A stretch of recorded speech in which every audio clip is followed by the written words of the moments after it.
그 이제 다음 주제로 한번 가보겠습니다. 이제 대통령이 석방된 이후에 대통령실은 이제 그 조금 거리를 두는 모습입니다. 그러니까 자칫 오해 살 행동이나 이제 그 말 같은 거 하지 마라 하면서 이제 이른바 우려됐던 대통령의 관저 정치를 좀 자중하는 분위기인데 김 의원님 보시기엔 이게 의도가 있다고 보세요? 그러니까 지금 이제 두 가지라고 보여요. 하나는 무리한 석방의 역풍이 네. 불면 본인 향후에 판결에도 굉장히 영향을 줄 수도 네. 있다. 그러니까 이득을 봤으니까 일단 당분간은 좀 조용히 있자. 인바 로우키 전략이다. 예, 로키 전략 네. 이렇게 보이기도 하고요. 네. 두 번째로는 실제로는 물밑에서 제가 볼 때는 다양한 활동을 하고 계실 거라고 보이지 않게 생각이 됩니다. 벌써 뭐 여당 관계자들도 만나시고 했지 않습니까? 네. 가만히 계실 분이 아니잖아요. 근데 아까 이제 말씀 잠깐 관련해서 공수처가 윤 대통령을 한 번도 조사를 못했습니다. 네, 못했죠. 예, 그래서 사실은 공수처가 제대로 수사한 게 없어요. 근데 기소권은 검찰이 있기 때문에 검찰이 기소한 겁니다. 네.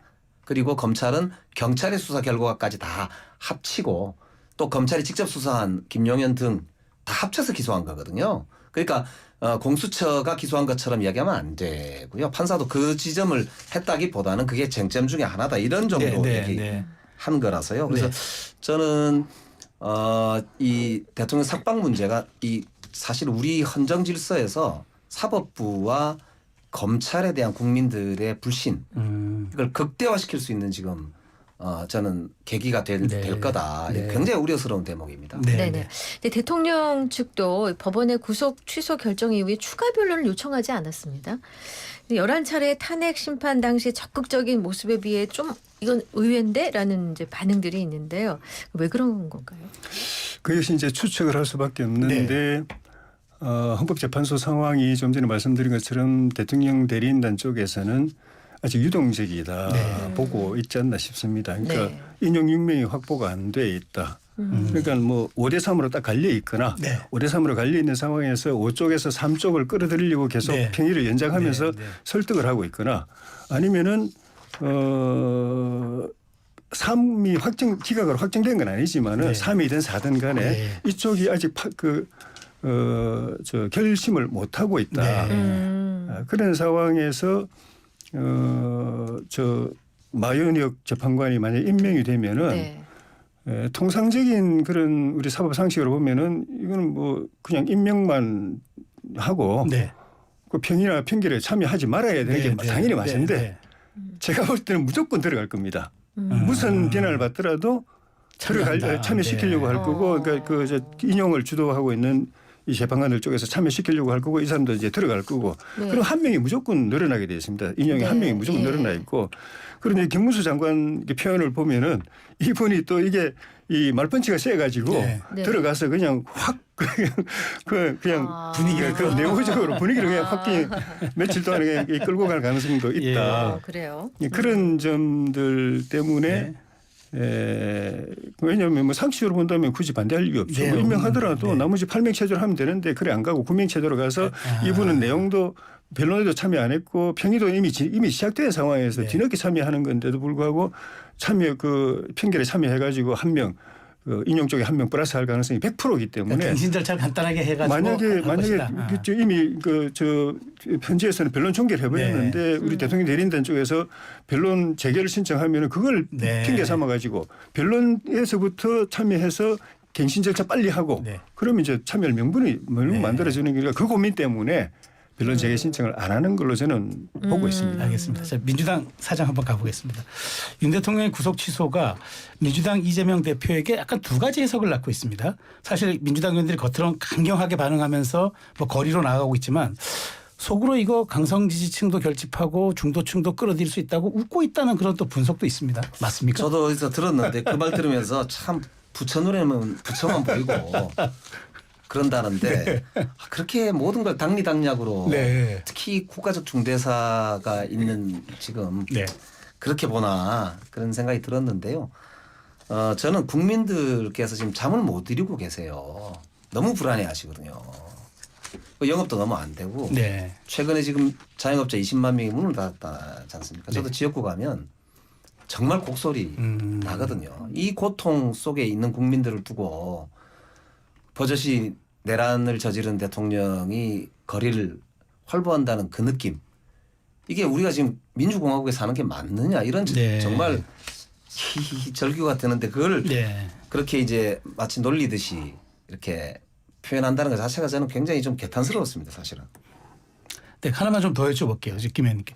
오늘 이제 이재명 대표가 이제 그 여러 가지 지난번에 통합에 행보하다가 약간 말실수 때문에 주춤한 그 좀 과정이 있었는데 김경수 전 지사, 박용진 전 의원, 뭐 이광재 전 총장 하여튼 오늘 뭐 거의 총망라한 이제 야권의 비주류 지도자들을 만나서 이제 국난 극복 간담회를 한다는데 근데 박용진 의원은 뭐 방송에 나와서 그렇습니다. 내가 뭐 한 번 속지 뭐 두 번 속겠냐는 식으로 이제 조금 약간 배신감 느낀다는 식으로 그런 얘기를 하는데 실제로 그러면 이런 통합 분위기가 좀 가능하겠습니까 다시? 예, 워낙 지금 위중한 이제 국면이기 때문에 여러 이제 세력들이 정말 정권 교체를 위한 대의에 그렇게 연합하자 이렇게 네. 지금 자리를 만드는 것 같아요. 굉장히 좀 의미 있고 중요하다고 생각합니다. 그러니까 오히려 이제 지금 반면교사를 좀 삼아야 되겠죠. 네. 사실 정성호 의원 오죽했으면 나와서 자기가 대신 사과하겠다고 말을 네, 했을 네. 정도니까 섭섭하게 생각하는 분들도 꽤 있었거든요, 네, 네, 사실은. 네. 그래서 지금 이제 다시 추스리고 지금은 대의를 위해서 함께 할 때다 뭐 이런 저는 상황 아닌가 싶고요. 앞으로 네. 더 그런 노력들이 좀 필요할 것 같습니다. 그런데 김두관 전 지사는 이렇게 얘기합니다. 이재명 대표가 대통령 되면은 재판 지속 여부 놓고 내전 상황 될 것 같다. 그러니까 호락호락하지 않을 듯한 분위기인데 실제 10월 이달 26일로 이재명 대표 2심 그 공직선거법 선거 놔 있고 조금 상황이 좀 그래도 녹록진 않아 보입니다. 예, 당내에서 다양한 목소리들이 있고 또 다양한 세력이 있기 때문에요. 그런 비판들은 뭐 계속 제기돼 왔고요. 앞으로도 국민들께서 이제 보시기에 정말 믿음직한 세력으로 이제 우리가 저희들도 더 단단해지는 데는 그런 고통이나 아픔, 논란 뭐 충분히 있을 거라고 생각하고 네, 있습니다. 네. 저는 그래서 우리 당내에서 더 아까 말씀드린 대로 노력이 필요하다 이렇게 네. 생각하고 있고요. 저는 26일 날 선거법 2심이 있긴 한데 네. 저는 정말 그 말 한마디가 낙선한 대통령 후보가 과연 이렇게 대통령 선거에 나설 자격이 상실될 만큼 우리 민주당이 410 뭐 얼마 가까운 400몇 가까운 예, 돈을 417억. 토해내야 될 정도의 정말 그런 중한 범죄인지 네. 설사 유죄라 하더라도 근데 저는 그게 그 정도 유죄는 전혀 아니다고 네. 생각하는데 네. 어쨌든 뭐 판단은 기다려봐야 네. 되니까요. 알겠습니다. 네, 그 이 대표의 선거법 20선거 어제 있었던 위중교사 2심 공판기에 관련해서 의원님께서 한 말씀 해주세요. 선거법이요? 위증죄. 네, 네, 어제 위증죄 있었어요. 말씀이시죠? 위증죄. 사실 위증죄 1심 선고 전에 네. 거의 대부분 유죄라고 예측을 했는데 선거법보다도 더 이거는 하고 확실하게 봤는데 뭐 사건도 단순하고 네. 확실하다고 네. 봤는데 네. 거꾸로 돼가지고 그때 이미 저는 2심 가서는 뒤집힌다. 이 아. 그 1심 그 판시가 논지가 궤변이다. 네. 그 위정 한 사람은 유죄로 네. 처벌받고 위정 시킨 사람은 무죄가 되고 이 자체가 말이 안 되는 데다가 네. 판사가 이게 그 김진성 씨 그 진술 내용을 이래 뭐 네. 6쪼가리로 쪼개가지고 네. 그 기교적으로 해서 네. 이래 해가지고 이게 좀 기술을 부려가지고 무죄 선고를 한 걸 다 봤기 때문에 네. 2심에서는 좀 뭐 그 100% 유죄 나온다 이렇게들 그때 예측을 네. 했었는데 어제 열린 걸 보면은 그 이전에 그 2심 재판부가 네. 그 넉 달을 그냥 끌다가 네. 네. 그냥 넘겨버렸어요. 네. 그것도 뭐 추측을 하자면 그 단순한 사건이거든요. 네, 지금 네. 왜냐하면 2심 이제 새로 재판부 바뀌고 나서 어제 처음 됐는데 검찰에서는 변론 한번 하고 끝내자고 그랬고 네. 그 이재명 대표 대리인단 쪽에서는 그래도 변론 최소 두 번은 해야 되지 않겠느냐. 네. 이거는 사건이 명확하다는 거거든요. 네, 네. 그래서 그런 사건을 왜 그 전 재판부는 넉 달간 제대로 재판도 안 하고 심리도 안 하고 끌었을까. 그것도 봐주고 넘어간 건 아닌가 싶고. 네. 그러니까 넘어갔으니까 이제는 빨리 끝내려고 할 것 같고. 네. 그것도 역시 물론 이제 선거법 위반은 벌써 한 일주일 사이로 네. 됐는데 선거법 위반은 2심을 다음 26일 날 그렇지. 잡고 있는데 네, 네, 선거 잡고 있는데 이거는 지금 시작한다는 것 자체도 말이 안 되지만 근데 이것도 이재명 대표 쪽에서는 좀 머리 아픈 부분 중에 하나일 것 같아요. 자, 국내 내부 사진 잠깐 좀 예. 하나 여쭤보겠습니다.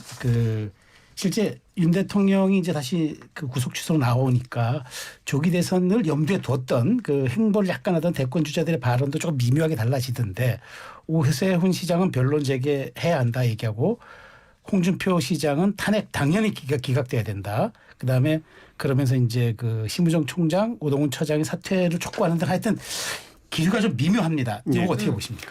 그 단순히 그냥 대통령이 석방됐다는 것만 가지고 그러진 않은 것 같고 네. 전체적인 지금 흐름. 흐름이 네네. 이 탄핵 이 변수가 있을 수 있을 것 같다. 네. 인용이 안 될 경우도 있을 수가 있을 것 같다. 뭐 그래 되면 대통령이 이제 복귀하게 되는데 복귀하면은 이전의 대통령하고는 다르거든요. 네. 아까 뭐 저 말씀도 잠깐 있었지만은 제가 볼 때도 그 전에 한 2년 6개월 동안에 그 윤석열 대통령은 좀 소식 좀 답답하고 실망스러운 부분이 많았어요. 무대 보고. 근데 지금 이 과정을 거치면서 저는 본인도 많이 바뀐 것 같아요. 민심이 얼마나 중요한지를 알고 민심이 어떻게 반응하는지도 네. 알고 또 자기가 어떻게 해야 이 지지를 받는지도 알고 그런 부분에 버스가 지나간 거 그런 부분이 있는 데다가 제 탄핵 개헌 사태 전에는 지지율이 20% 밑으로까지 들어갔는데 그렇죠. 지금 네. 뭐 40% 50%까지 되고 있기 때문에 만약에 복귀하게 되면은 강력한 그 국정 동력을 가진 대통령이 네. 되고 그다음 이제 그 사이에 이재명 대표는 뭐 아마 제가 볼 땐 정리가 될 것 같고 그래 되면은 민주당이 그 여전히 압도적 다수를 차지하고 있지만 네. 대통령이 이전보다는 좀 남은 임기가 좀 국정 운영을 하는데 좀 그 리더십을 발휘할 수 있을 것 같고 그 부분 일단은 우리 후보들은 고려 안 할 수가 없고 두 번째는 인용돼가지고 조기 대선이 이루어졌을 때 네. 어쨌든 지금 탄핵 반대 여론이 결국은 우리 쪽 선거 네. 운동을 끌어가는 힘이 될 것이거든요. 거기에 뭐 영향이 있든 없든 간에 대통령이 상징적인 존재로 돼 있는 네. 걸 뭐 부인할 수 없고 네. 그러니까 그런 상황이니까 심지어 뭐 한동훈 대표 탄핵 찬성했던 또 개헌 반대했던 한동훈 대표조차도 대통령한테 미안하다 이런 말을 하고 관계 회복하고 하려고 나설 정도니까 나머지 후보들은 뭐 더 볼 거 없겠죠. 짧게 짧게 예, 듣겠습니다. 짧게. 예. 예, 돌아오실 걸로 보시나 보죠. 또 저는 굉장히 저 인식이 참 많이 다른데요. 네. 정말 저는 우리 국민들이 하루라도 빨리 나라가 정상화되길 기다리고 계시다고 네. 봅니다. 그리고 저는 외교통일위원회 간사기도 한데요. 한미연협회 간사기도 하고요. 외교관계뿐만 아니라 통상 수출 국가로서 우리가 정말 심각한 지금 상황이거든요. 네. 그러니까 이런 데 대한 국민들의 어떤 염려, 걱정 이런 걸 빨리 잠재울 수 있는 전 정치가 네. 복원돼야 된다. 그러니까 대통령 빨리 탄핵 심판 끝내고 조기 대선 빨리 하고 나라 정상했으면 좋겠습니다. 알겠습니다. 자, 지금까지 김영배 더불어민주당 의원, 조혜진 전 국민의힘 의원 두 분과 함께했습니다. 감사합니다. 잘 들었습니다. 고맙습니다. 수고하셨습니다.